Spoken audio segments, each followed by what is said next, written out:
is Music to Be Murdered by Eminem. Now, this is actually, I didn't know this, but Alfred Hitchcock has an album. Yeah, I thought this was an Alfred Hitchcock homage, but I didn't know it was an album. I thought it was a movie. Yeah, it is an Alfred Hitchcock homage, but yeah, it's an album. Oh, it's literally called Music to Be Murdered By. I really want to listen to it because it sounds fucking dope by little snippets that Eminem uses throughout. There you go. So yeah, into the review, I'm going to give like a general kind of thing first, and then I'll dive into what I've actually written down. I think he doesn't really stick to a theme of music to be murdered by. He sort of just raps about like everything that's usually in an Eminem album, and then just includes some Alfred Hitchcock snippets throughout to like help sort of loosely tie it together. So it's not at all a themed album. It's not like a story or anything. It's just a normal ass Eminem album. And I would not say that it's music to be murdered by, but it's still dope. The intro is Premonition. He looks at his career with a fairly impressive third-person view. We did actually review this track, which you can find on this channel. And if you've watched it, you'll remember there is a female singing the chorus. She sings, "Got a premonition, I feel this is the end." No, sorry, I feel the end is near. The beauty starts to fade, the joy has turned to pain. I hear the symphony playing, 10,000 violins, souls floating away like the feathers in the wind. So he's predicting the end of his career, and sort of saying it's pretty close. Which he started like, what, early 2000s, late 90s? Yeah, 1999. 1999 was his start date, so that's... Well, he had one 21 earlier than years. that, but... That was when he sort of like rose to fame. Yeah. So I would say his career started in 99 then. I When suppose. When he first started like doing the same thing, like getting recognized, you know, doing like sticking to a certain thing. Like He's old. he is old as fuck. His beard is weird. But Have you seen it? Did you watch any music videos? no, I didn't actually. I don't like his hair now. It looks weird. Like, What it's is really it? thick. Is it like long? Yeah, but like, it's still like on his head. Like, it's not like out, Yeah. but it's just like really thick. And so are his Okay. eyebrows. It looks like he's like drawn on hair. I don't like his beard, to be honest. Like, I'll see if I can get a picture up while you keep going. Yeah, okay. So, I don't really know what I'm trying to, or how to phrase what I'm trying to say with the 1999 thing, but I would say, or dealing with fame, I would say, from 1999 to now, dealing with the possibility of your career ending. He's been going for 21 years, which is insane. It's like, look at him. Yeah, Like, actually. it looks so weird. Like, that doesn't look like Eminem. Have you seen that video? Like, I think it's on Max Mofo's channel where he, like, just shaves his friend and sharpies on hair. No. I think his name is, like, Jeffabel or some shit. It honestly looks like that. Like that. That's what Eminem looks like. Actually does. I have seen that. I haven't seen the video, but I've seen that picture before. Yeah. So yeah, the fact that he's like admitting that his career is nearly at an end would be a very hard thing to admit after literally being like the best in the game for decades. He sold the most albums of any male artist in the 10s. That's yeah. Those were his shit years too. Imagine if he released what he did in Yeah. 2000s then. Jesus. He's broken so many records. One of my favourite lines of all time is the Eminem line. It's like, I sound like a broken record every time I break a record. Or something like that. Oh, I like that a lot. I know he's like, oh, I'm a record breaker. And I sound like a broken record every record that I break. Or something Yeah, like that's that. nice. I like the one, I just like when they point out shit that's like obvious but you've never really thought about. Like, you're like me, or you're like me backwards, you're a mini-me. Yeah. Which is Eminem backwards. Like, that's so... He's got a lot of, like, very clever in the little. chamber. Yeah, he really does. For someone that like didn't get past like what, grade 9 or something. Yeah. He was like 17 when he was in grade 9 or something. Yeah, he did grade 9 a couple of times and then just dropped out. Yeah. Yeah, you've studied the dictionary quite a lot, I can tell. But yeah, so this, I don't know, may be one of his last albums. He says further down that he doesn't continue releasing music for the money because he obviously doesn't need any. He's got like a net worth of like 160 mil or 200 mil or something crazy like that. But he does it because he wants to. So there might be a couple of albums left, but I feel like there's a point in time where it's no longer beneficial to release music anymore. Like, he can still write it and record it if that's the bit that he likes doing. But there's got to be a point in time where it's more worth his time to focus on his record label than deal with the hassle of releasing music. Yeah. Like, I feel like, yeah, there'd be a point in time where it's worth more money to scout out new talent. So I don't know how many albums we got left in him, and yeah, he's sort of saying that here in the intro of the album, which I think would be a very hard thing to admit. Now, obviously, one thing Eminem is known for is lyricism and wordplay, and there's a heap of that in the album. So I'm not going to highlight every single one, but I will do throughout, or I will like sort of throughout the album, highlight all the hard lines. In this one, he did a little something which I'm a huge fan of. About to go for BROKE, which spells out broke. I was the G, the OAT. Once I was played in rotation at every radio station. They said I'm lyrically amazing. Which, at surface level, is like decent. But the first letter of every line spells out GOAT, which I fucking love. Like, I was the G, the OAT. Once I was played in rotation at every radio station. They said I'm lyrically amazing. Spells out GOAT. That's fucking cool. Mm-hmm. I don't care who you are. If you think that's not cool, stop it. That's cool. He's also got the only way you're ahead of me's alphabetically, because if you diss me, I'm coming after you like the letter V. So obviously, V for Vendetta, but also the letter U literally comes after the letter V in the alphabet. Yeah. Which, yeah, that's pretty cool. And of course the classic, I got more hooks than Sway Lee. That's a fucking hard line. That's so cold.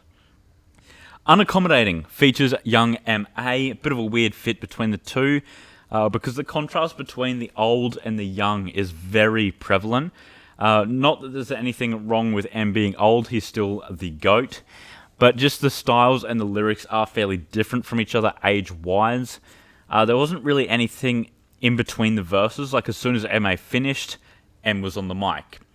I think if they had, like, a little something in there, like a noise to break it up, like A$AP Rocky on Every Day with Rod Stewart. You know, like, every day I'm sipping wine, feeling fine. That's obviously a very old style way of singing. And A$AP Rocky obviously has a very new style of rapping. In between that, if you go and listen to the song, it has a little bit of static, like just like a shh, and then A$AP Rocky comes in. And it just helped break it up and make it flow a lot better. And I think this is what M needed to do here, because as soon as M.A. finishes a line, M just jumps right in. And it's very obvious the two different age brackets. But yeah, both artists were pretty good. But this song in particular is getting M a lot of hate, and so many people on Twitter are cancelling him. He had a line, I'm contemplating yelling bombs away on the game like I'm outside an Ariana Grande concert waiting. So that's obviously a little reference to the Manchester bombing at Ariana Grande's concert, and a lot of people are saying it's too far. But literally in the next verse, he says, and you backpedal, that is a cowardly act, like a Saudi attack when the towers collapsed. Which is a direct reference to the 9/11. What are you looking at? That gecko. There's a bloody geck above me. Saw a goanna today, mate. A goanna. Goanna. No, a real one. Was it big? It was a baby, but it was still like... What the fuck is a goanna? I've never seen a goanna before. It's like the big lizard with the... It's like black. That's crazy. I'll show you a picture, mate. Where did you go to see that? It was right here, mate. Here? Yeah. At my house? Yeah. Cunt, fuck off, there was a goanna at my bloody house? That big? Yeah, this guy. Here? No, fuck off. That terrifies me. Where'd you see him? Out near the dam. Cunt, that's so A scary. lot of burbs were trying to attack it. Good. Like, we heard a lot of chatter, and then we went out there, and it was a goanna walking around. Oh, that makes me shivery. Then he was, like, running up the tree. Then he ran down. Then he hid, and then they went away. So, I don't know where he is now. Could be anywhere, really. So wait, when was this? Today? About 3 hours ago. 4 hours ago. Oh, I don't like that. Alright, carry on. Okay, I legitimately am like... I dislike Australia. I love the culture, but the animals fucking terrify me, mate. Alright, so yeah, he got a lot of hate for saying a Manchester bombing reference, but got no hate for saying a 9/11 reference just a single verse later. And like, that's what he does though. He's talked, and this is an actual lyric by him. I googled grossest lyrics by Eminem. He rapped about sticking an umbrella up a chick's vagina unwillingly and then opening it. Yeah. He says shit that's not true, that's not accurate, that's not how he perceives things to be for the sheer shock horror. That's all it is. He literally built his career upon horrorcore rap. This is what he does. He gets a reaction out of you, and that's it. Then he moves on.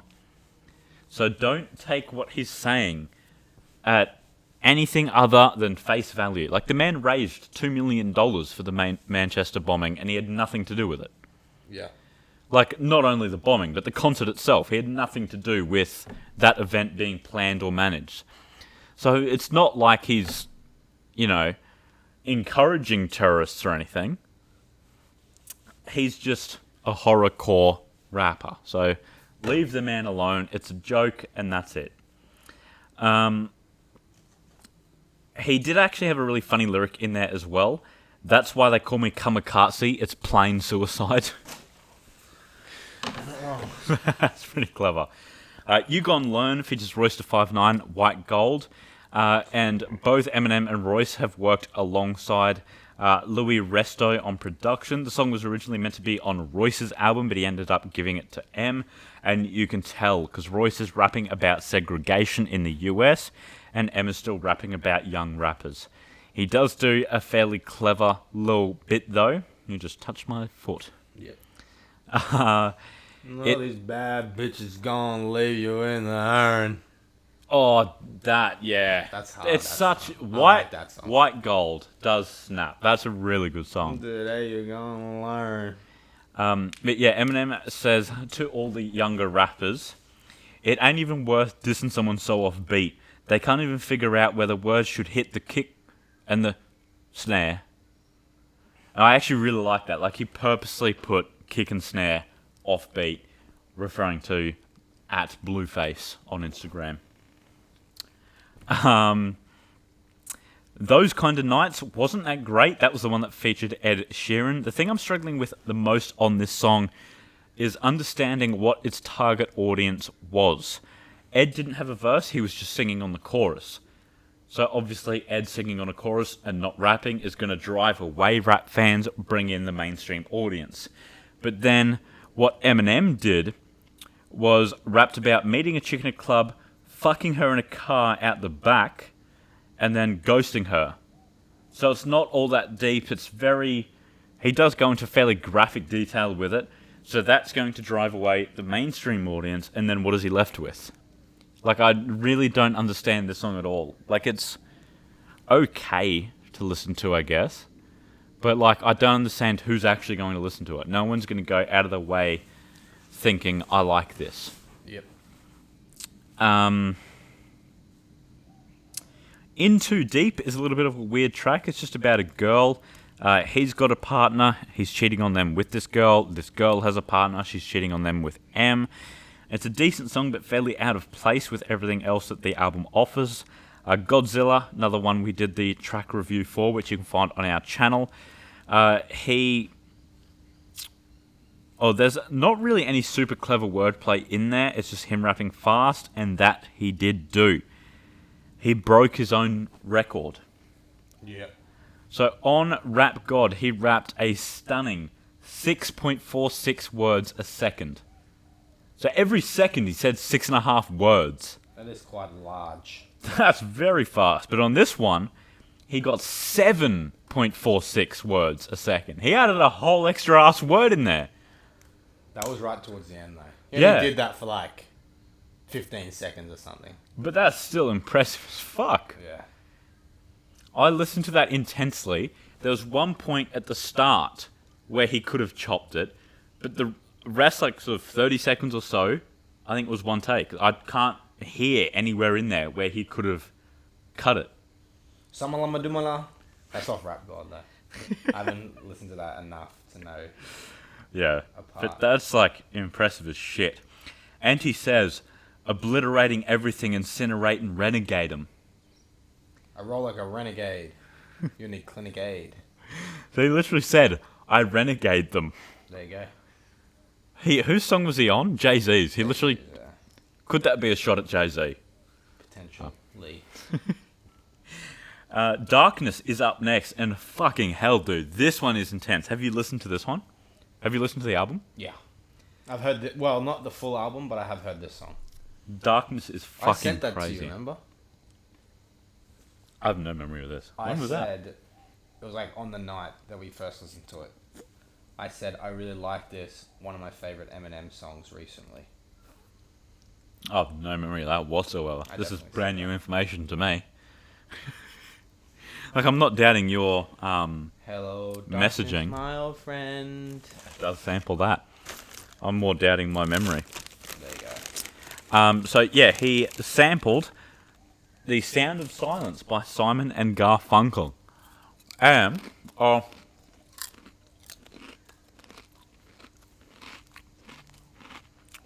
they taste weird as shit now. I'm gonna explain the context of the song first before explaining this. So yeah, those of you who don't know, The Sound of Silence by Simon and Garfunkel is the Hello Darkness My Old Friend song. And that one line would play every 4 lines in the song. It made the song so much darker and so much, like, realer. That was really clever. Throughout the song, he details the night of the 2017 Las Vegas shooting. And for those of you who don't know, that is the one where the shooter was perched in a hotel room, shooting down at a crowd of goers to a music festival. All throughout the song, he relates it to him, though. Not in a sick, fucked up way. He's telling the story of the night, and all throughout the song, it's unclear if he's talking about the shooter or him about to perform at a concert. I do want to break this song down a fair bit because it is incredible storytelling. About halfway through the first verse, he says, "I'm so much like my father, you would think that I knew him," which is obviously a fairly obvious point to M's dad. But going over to the shooter, his dad was actually charged with robbing a bank, and he was on the FBI's 10 most wanted list for 8 years running. There you go. He had a son, and it was the Las Vegas shooter. Like, that's insane. And the shooter never met his dad. Like, never met him. Then he's got the line, "Fuck the Colt 45, I'ma need something stronger." Obviously, a Colt 45 is a gun. The shooter needs something stronger than just like a pistol. But Colt 45 is also a beer. And before performing, Emma's going to need something stronger than beer. Then immediately after, he says, If I pop any caps, it better be off of a vodka. Round after round after round, I'm getting loaded. Haha, that's a lot of shots, huh? Like, round after round. Like, that could be shots at a bar or shots through a round of ammunition. Then getting into the second verse, he says, I should get ready for the show now. Wait, is this the whole crowd? I thought the shit was sold out. Hello, darkness, my old friend. But it's only the opening act. It's early, don't overreact. Then something told me to relax and just hope for the show to be packed. Don't want to hit the stage before they fill each row to the max, because that'd be totally whack. You can't murder a show that nobody's at. Hello, darkness, my old friend. But what if nobody shows? Panic mode. Like, every single line there could be referring to either scenario.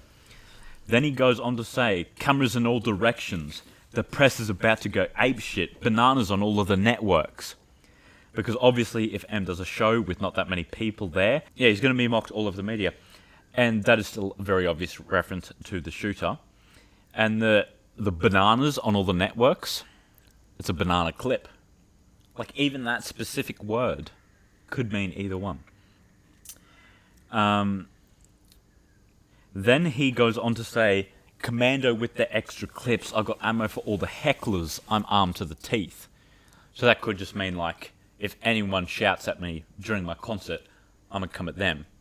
But hecklers is also a gun brand, Heckler and Koch. So I got ammo for all of the hecklers. It isn't at all a stretch to make it about both scenarios. Then, once it gets to the third verse, he starts to talk only from the perspective of the shooter. He details what he thinks the shooter is thinking while carrying out the act and watching the mayhem below him unfold. And throughout doing this, he explains quite plainly why having minimal gun control is a bad thing. Finger on the trigger, but I'm a licensed owner with no prior conviction, so law says sky's the limit. So my supply's infinite, strapped like I'm a soldier. And then he ends the last verse with, no suicide note, just a note for target distance. But if you'd like to know the reason I did this, you'll never find a motive. Truth is, I had no idea. I'm just as stumped, no signs of mental illness, just trying to show you the reason why we're so fucked. Then on the outro, he's got audio of various news stories detailing another deadly shooting.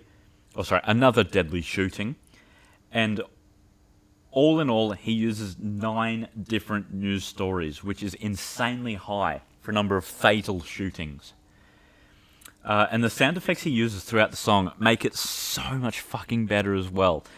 Go and listen to it. I'm not going to sort of explain too much about the song. Go and listen to it, get the lyrics up, and just sort of imagine the scenario playing out in front of you. I don't think this is up there with Stan, but it is fucking close. The next track, Leaving Heavens, featuring Skylar Grey, another song that was featured in our track review. It's a track where he goes off on his dad and he does not hold back. Which brings me to the dear old dad that I zero had since a year-old, 47-year-old scab. And since a year-old, 47-year-old scab. No, wait. And should I feel upset, you were dead to me before you died. And then, of course, never met your grandkids, fucking coward. Only guts you ever had from your stomach fat. I couldn't see your ass going to heaven, so I'm asking for a pass to going to hell so I can whip your fucking ass. I hate that I'll never get to say I hate you to your face, which is just next level hate. Ya Ya is the last track we did a track review on, so I'll keep this one fairly short. Features Royce, Q-Tip, Black Thought, and Denorn on production, who is apparently a producer from D12. I don't really have too much to say about this. One thing M does really well is bad lines. He's done this for a long time. He just does, the dad jokes of rap, really well. I just adapt to the climate. I treat it like Levi's. When they are button right, I adjust on the fly. And NWA and Eazy-E and DRE was like my GPS. Without him, I don't know where I'd be. Stepdad intro's up next. It's a little 19-second long skit of a man abusing a young boy. Apparently the boy left some lights on, so the stepdad is belting him and shouting, "What did I fucking tell you about leaving on the fucking lights?" While the son is screaming, "Stop, I didn't do it, please," which is a very harrowing thing to hear. Then it transitions fairly well into Stepdad, which is a song about Eminem's stepdad. In this song, he tells the listeners that he saw his dad go into the kitchen in the morning and turn the light on. So the stepdad was either gaslighting him, making him think he did it, or just looking for any excuse to beat him. The first verse is filled with some great lyricism, and it's the second verse he tells us he saw the stepdad turn the light on. And as he's being beaten, he's thinking to himself, God, I wish I could just jaw him if I could get my weight up, but I'm just a second grader. This prick is bigger than I am. Then in the third verse, he says, so this year I'm going into the fifth, which means it's been going on for like 3+ years. And I'm tall, I'm 5'6", on my block I'm the toughest kid, but I got way bigger fish to fry, which is why I'm trying to get this bitch to fly off the handle and wait for the fist to fly, put this guy in a pine box. And I'm not going to spoil the ending if you do want to go and listen to it, but I'm sure you can figure out what happens. Marsh is up next, and it's just like letting a dog out to go and play on this song. Like, for some of it, he's not really making any sense. He's just running around enjoying himself, making heaps of rhymes. And then for the rest of the track, he's chewing on plants, anything else you got out the backyard, just wrecking everything. He takes a shot at Cardi B, comparing it to those spiders that have sex with you and then kill you. I don't know what spiders they are, but I have heard that before. They do what? Like a spider, like a female spider has sex with a male spider and then kills it immediately after. Isn't that all of them? Maybe I think it's the funnel web. It might be the funnel web. I don't know. It's definitely a spider that exists, though. Then in the same bar, he talks about hoes thinking that the snatch is magical. And he takes a maybe diss at Iggy Azalea in there. When comparing Cardi to spiders, he mentions the Black Widow, which obviously is an Iggy Azalea song. He also disses Travis Scott. On the chorus, he badly imitates the auto-tuned "It's Lit." Obviously, there's a shot at MGK where he says, I should get Diddy on the song, Diddy being MGK's boss. And he takes a small shot at Trippie Redd, just saying, always on the lane, or something like that. I did really like the intro of this song as well. My name is Marsh, and this world, I'm out of it, because with all this ABC shit, I'm starting to sound like Alphabet. Alphabet, Marsh and, Marsh in, out of the world. Like, that's fairly clever. And he ends the song on one of his classic bad lines. How could I hit a dry spell? I'm named after the wetlands. Marshall. Yeah, marshlands, like that's, yeah. Never Love Again is a clever guise. On the surface level, it's a breakup song, but deeper down, it's a song about his previous struggles with addiction. Obviously, now he's sober for 10+ years, so shout out M for that. That is very impressive. And also shout out to M for being able to incorporate the word hogwash into the song. I'm not a huge fan of this song though, mainly for one thing that the production does. This is at about 150.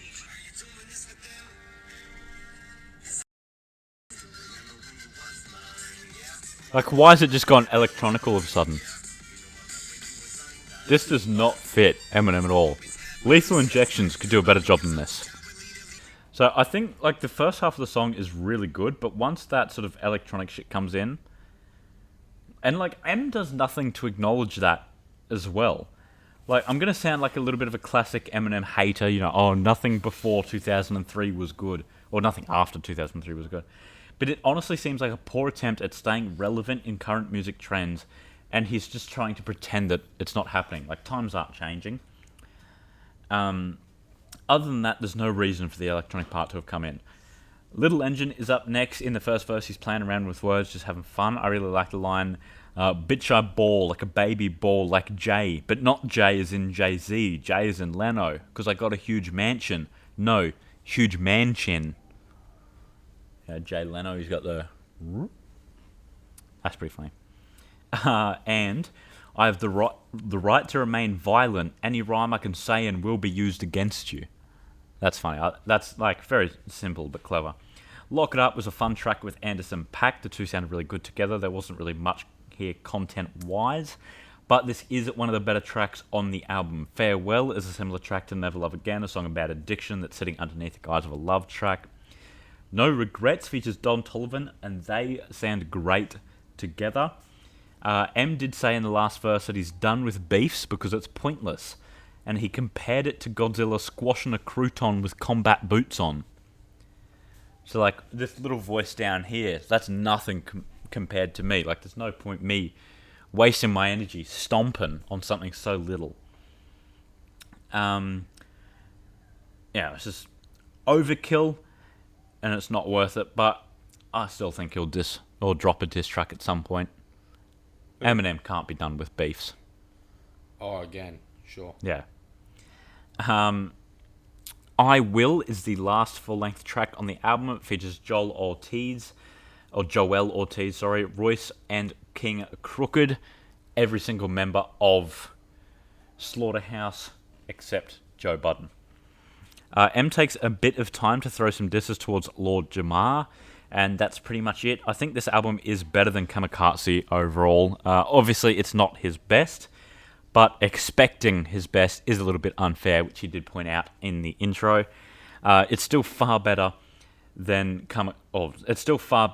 most albums being released these days, obviously.